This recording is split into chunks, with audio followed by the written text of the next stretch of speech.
দলের মধ্যে যদি কোনো বক্তব্য থাকে, আমরা 100 বার দলে সমস্ত রকম আলোচনা করা যেতে পারে। সেদিনকার পরিষদীয় দলের বৈঠক নিয়েও যদি কারুর কোনো বিধায়কের কোনো বক্তব্য থাকে, আমরা অনেকেই আমাদের বক্তব্য জানিয়েছি, আগামী দিনে আরও জ্বালাতাম। যদি তাদের মনে হয়ে থাকে কোনো একটা অভিযোগ থাকে, মনে হয়ে থাকে, তো তাহলে তো সেটা তো দলকে জানাবেন। 1 মাস হয়নি, রেজাল্ট বেরোয়নি, 1 মাস হয়নি আমরা বিধায়ক হয়েছি। তার মধ্যে দলের বৈঠকে থেকে কে কি ভুল মনে করলো, সেটা আদৌ ভুল নাকি ভুল নয়, সেটা সরকার পক্ষকে চিঠি দিয়ে জানাচ্ছে। এটা হতে পারে কখনো? এরা কেউ নির্দল জেতেনি, এরা জিতেছে তৃণমূল কংগ্রেসের প্রতীকে, মমতা বন্দ্যোপাধ্যায়ের মুখ ব্যবহার করে, মমতা বন্দ্যোপাধ্যায়ের সঙ্গে ছবি দিয়ে।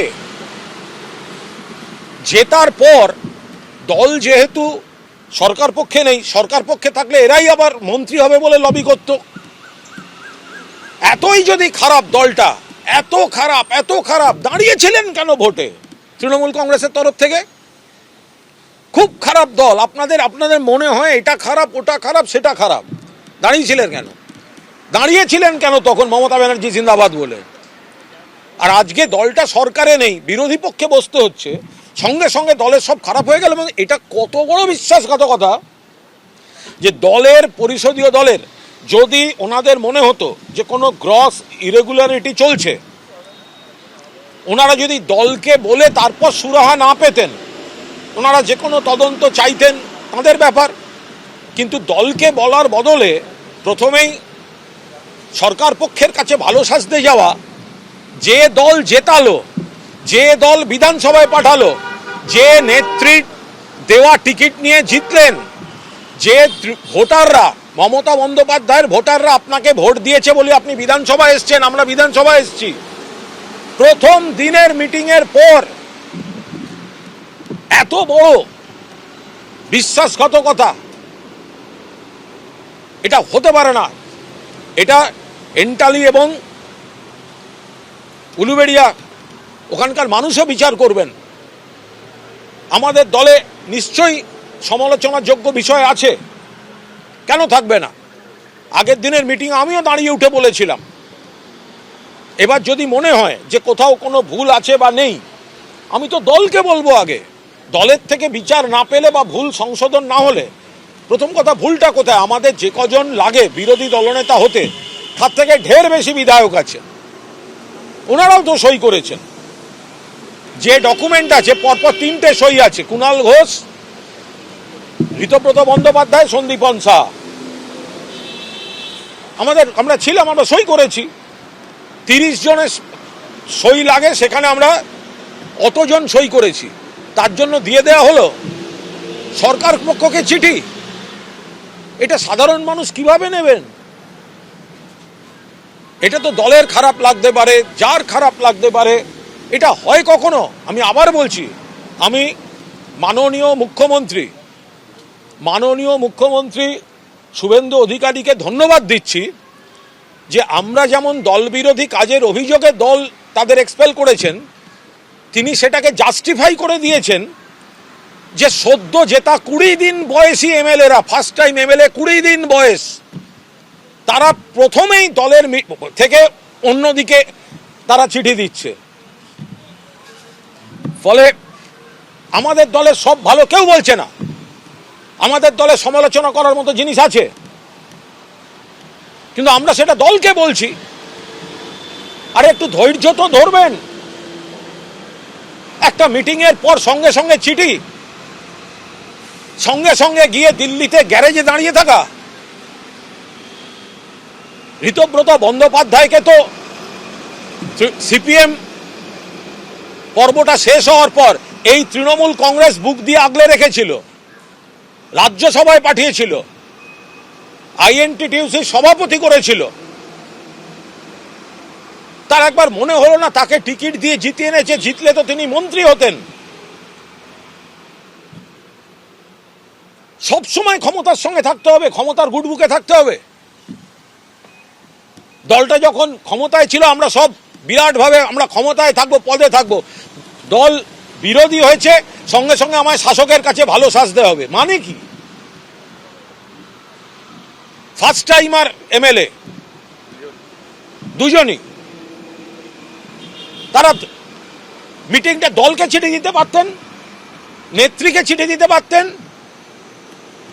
ওই সই সংগ্রহে তো নেত্রী ছিলেন না, তা নেত্রীকে চিঠি দিতে পারতেন।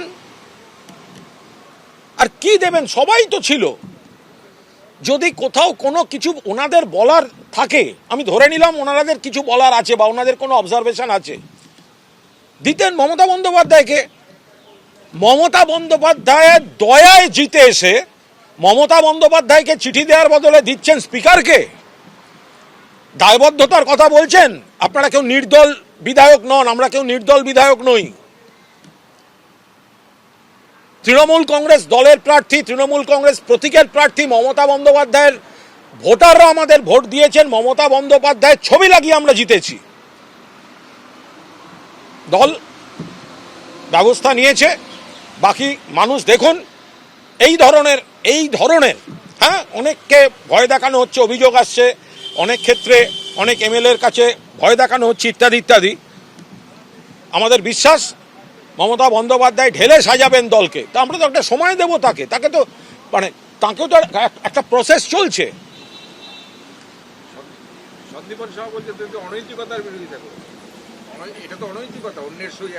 অনৈতিকতার বিরোধিতাটা তাকে করতে কেউ বারণ করেনি, কিন্তু অন্য কেউ যদি বলে স্বপন সমাদ্দার কেন টিকিট পায়নি, কেন স্বর্ণকমল সাহার ছেলে বলে টিকিট পাবে, তখন সেটা কোন নীতিতে ছিল? এন্টালিতে তো স্বপন সমাদ্দারের হওয়ার কথা ছিল। যেহেতু স্বর্ণদার ছেলে তাই সন্দীপন পেয়েছে, তো সেটা কি ছিল? সেটা পরিবারবাদ ছিল না? তাহলে স্বপন সমাদ্দারকে কেন বঞ্চিত করা হলো? 2 নম্বর, আমি সন্দীপনের কথায় যদি আমি সাপোর্ট করি, আমি ওকে ভালোবাসি, যদি অনৈতিকতার কথা হয় তাহলে নেত্রীকে কেন বলেননি? চিঠিটা নেত্রীকে কেন লিখলেন না? চিঠিটা দলে কেন লিখলেন না? চিঠিটা স্পিকারকে কেন লিখলেন? আর একটা দল বদলুর সঙ্গে মিলে, সন্দীপন তো এরকম ছিল না, একটা দল বদলুর সঙ্গে মিলে কেন করতে গেল? বলতো সন্দীপনকে আমি অত্যন্ত ভালোবাসি। আরে আমি নিজেই তো 2টো সই করেছি। আমি ক্যামেরার সামনে বলছি, কুণাল ঘোষ 2টো সই আছে। কারণ বাঁদিকে যেখানে নেম লেখা সেখানে আমি ক্যাপিটাল লেটারে আমার নাম লিখেছি, আর যেখানে সিগনেচার সেখানে সিগনেচার করেছি। যে কোনো সুস্থ জায়গায় তাই হয়। সিআইডি আমায় জিজ্ঞাসা করেছেন, আমি তাই বলেছি। Name, assembly constituency, signature. তো নেমের জায়গায় আমি ব্লক লেটারে লিখেছি, ক্যাপিটাল লেটারে লিখেছি, আর তারপরে 164 বেলেঘাটা লিখেছি, এবং তারপরে আমি সই করেছি। তো কি ভুল আছে এতে?